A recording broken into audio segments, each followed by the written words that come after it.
ఎలా బైబిల్ చదువుతారంటే కొంతమంది, ఏమి అన్నా నేను పెళ్లి కోసమని ప్రార్థన చేసి, ప్రభా సహాయం దయచేయి, ప్రేమ మరియు కృప వీళ్ళిద్దరి మధ్యలో నేను ఎవరిని పెళ్లి చేసుకోవాలి, హల్లెలూయా అని ప్రార్థన చేసి తీస్తే నా కృప నీకు చాలును అని వచ్చింది.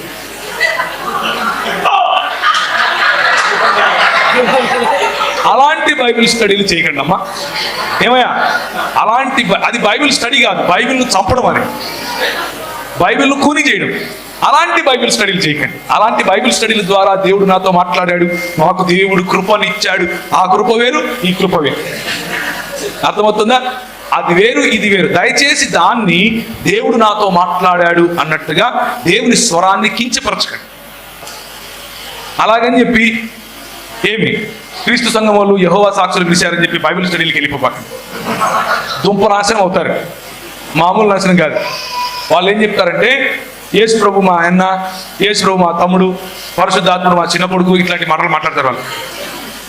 ఏమి యెహోవా సాక్షులు ఏం చెప్తారంటే, యేసు ప్రభు మిఖాయేలు దూత అని చెప్తారు.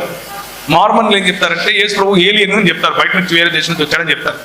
ఇలాంటివి చెప్పే వాళ్ళ దగ్గరికి బైబిల్ స్టడీస్కి వెళ్ళకండి. బైబిల్లో ఉన్న విశిష్టత ఏంటంటే చిన్న పిల్లోడికి కూడా అర్థమవుతుంది.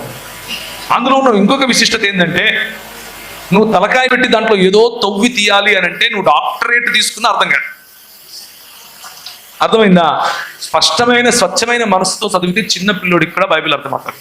అది ఆ బైబిల్ స్టడీ ఉపయోగపడుతుంది.